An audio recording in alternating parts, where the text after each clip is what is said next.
Yo, what's up guys? It's Genxiety here. Welcome back to another video, and today's video is going to be about H3H3 and also the lawsuit against Kaceytron. So I'm not really sure about the situation, but I heard that H3H3 was basically sending this lawsuit over to Kaceytron because of copyright infringement laws. There's also two additional streamers that he mentioned as well. Honestly, that's kind of like deserved. I ain't gonna lie. If you're gonna like use someone's content, especially since you're like reacting to them, you should try to put like effort into reaction videos. So what I heard from this article, that Kaceytron was watching H3H3's content. I think it was Content Nuke. Yeah, so she was watching Content Nuke, and apparently she was like vaping, smoking, and that was her only live commentary. It's just most of the time it was just her smoking. And then additionally, there was like one thing that was said in the lawsuit that she supported that everyone should watch her stream to like not give revenue over to H3's channel. So I was like, damn, that's wild, right? So about yesterday, Kaceytron has made an apology video to Ethan Klein via Twitter or Twitch stream,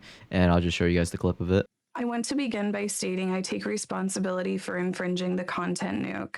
The lawsuit was not frivolous. When I said the lawsuit was frivolous and based on misogyny, it was to garner sympathy, protect my own reputation, and retaliate against the Kleins. That's wild. Over misogyny? I don't think this was a misogyny. If anything, I looked at the lawsuit and it was basically content infringement. And so, yeah, honestly, I can't really gain sympathy for her because literally she kind of did something wrong, and obviously she didn't really care about it. So, I mean, hey, you reaped what you sowed.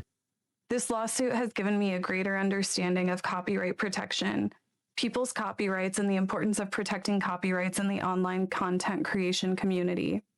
It is important for the entire content creation community to respect the intellectual property rights of other creators, and I will adhere to the lessons I've learned throughout this process going forward. I also want to make clear that I did not receive any support, financial or otherwise, from Hassan Piker.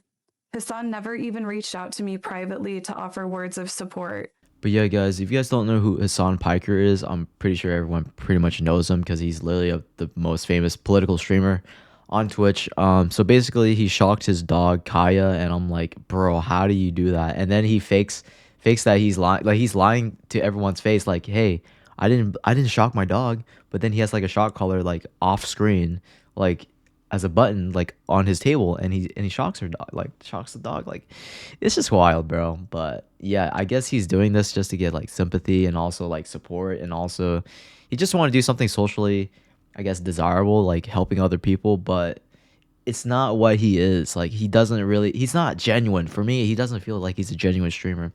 But yeah, that's just wild. Speaking honestly, I found his indifference to my suffering hurtful, especially after he hinted he might help me behind the scenes. It felt like he wanted to receive credit from the public for him helping me without providing any. As to the GoFundMe money, to the extent there are any remaining funds after I pay my attorney's fees, I have agreed to pay the remaining funds to the clients. The funds will not go to anyone else, including Denims or Frogan, to defend their lawsuits. And those streamers are also in the lawsuit. Denim is on the left picture and Frogan is on the right.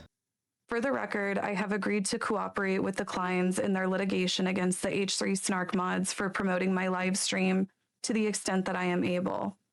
I will offer my support, including testifying under oath to everything I have just stated, to help their cause. I also want to take the opportunity to acknowledge other misconduct and bad behavior I have exhibited online. For example, weaponizing the death of Asmongold's mother was inexcusable. I should know better because I have 3 disabled people that rely on me. For some context, this is what she said to Asmongold's mother. She says, I think it's a great sin is being a millionaire and letting your sick mother live in an absolute filth without even lifting a finger or using any of your endless resources to do anything about it. So awful. If you were a multi-millionaire, would you leave your sick mother who had breathing problems to live in a mold-infested home with dead rats? Serious question. But even though she says that, like, it sounds so rude. It sounds like she's blaming Asmongold for her death. Like, it's not his fault. It's like literally, it's just life, you know? Sometimes you can't really solve things on its own. Sometimes things happen, some things can't be changed. And especially when you're old, like sometimes people are stubborn to like get help, you know? And that's quite frequent with my elderly, because they sometimes they don't want to get help for their medical problems because they don't want to have, serious burdens against them. So yeah, I don't know. Ethically, I feel like she said something really bad here. Personally, I wouldn't like say that, especially since it's kind of personal for someone to like attack someone's family member. But yeah, it's just insane that she's like, I don't think she's apologetic. If anything, this is like a legal statement sent by her lawyer or Ethan's lawyer to like apologize to Asmongold and also like streamers that she harassed. Moving forward, I will do better.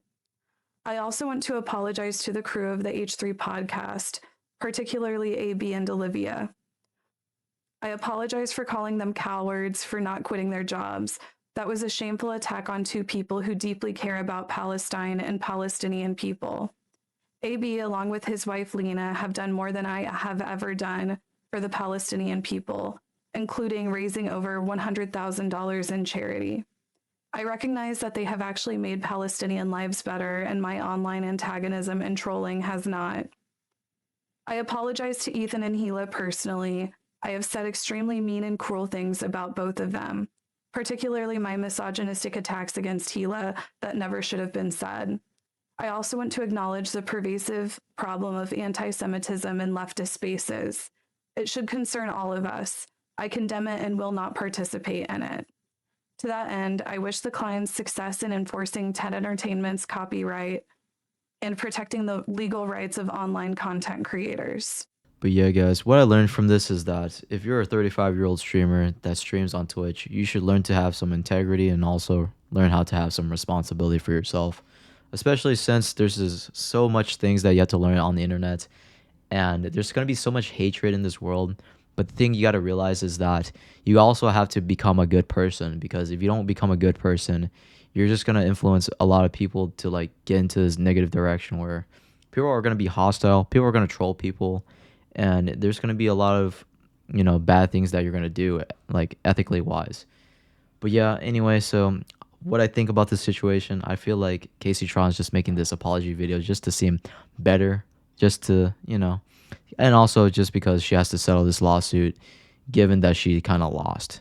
But yeah, that's it for this video, and I'll see you guys in the next one. Peace.